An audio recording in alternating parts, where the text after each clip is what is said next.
Welcome once again to the Hermitage here in Indianapolis.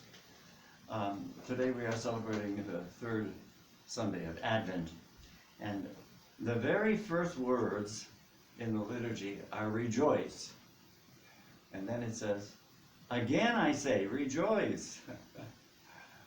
Well, we're halfway through Advent, and Advent is the time when we are looking forward to the Feast of Christmas, but it's also the sign that is part of our everyday life, where we're always looking forward to something good that's going to be happening in the future. Now, please note in the second reading, it starts off, I guess, exactly the same way. It says, brothers and sisters, rejoice always, and pray without ceasing in all circumstances. And then in the gospel, we hear the ideal. So you take the theory and put the theory into practice, and that's what John did. He was telling everyone that he was sent there so that he could send off the message that Jesus was going to be giving us. And we now are the ones who have to be in that position. So actually we should read the first reading that says, the Spirit of the Lord is upon us, because the Lord has anointed us and has sent us to bring the good tidings to everyone. Now, you know, my dear friends, it's so easy to apply the theory to life experiences that are comfortable. But we have to also rejoice on those parts of our life that are not so pleasant. You know, years ago, probably close to 40 now, I came to Indianapolis for the express purpose of doing the work that we're doing here at the Hermitage. And I was sent to Alverna Retreat Center on the north side, and the friars there were most welcoming. They thought that I could really enhance the programs that they already had at Alverna. And so I started my ministry there, and it just simply grew by leaps and bounds. And then the provincial, who was like the CEO of our province, decided that he was going to change all the personnel in the retreat center except me. And so we got a group of friars there that were much more traditional in their thought process.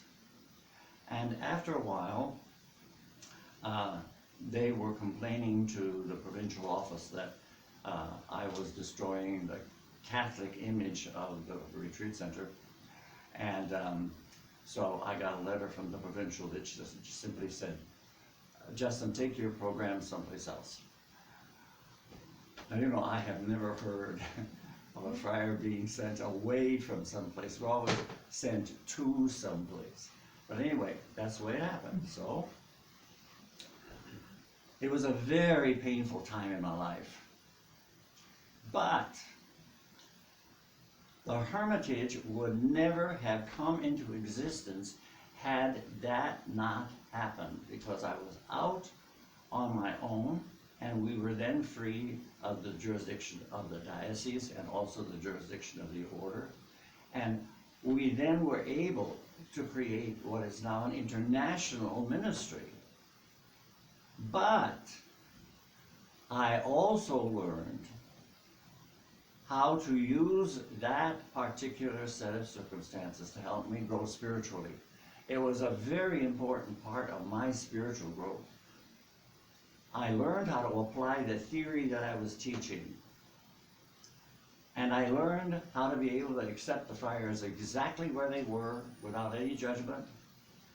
I was able to continue to love them, and I continue to get these kinds of circumstances and situations in my life, and I continue in the growing process. My dear friends, God's plan is perfect. That's why we're supposed to rejoice.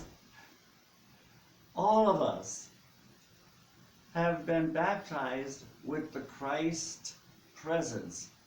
All of us have that divine presence within us. And we have the capacity to get better and better spiritually every day. Now, you know, I just read a brief poem this morning before I came here for the Mass. And the poet was saying, we need to give thanks for the sunrise. Why? We don't know if there are any other planets in the cosmos that have a sunrise. And it's always such a magnificent experience. Then the question was, do you take the time to watch the sun rise? And see, my dear friends, this is why we come together here every week. To help one another, not only just to understand, that's the beginning, but to learn how to put that theory into practice. I was thrilled this week.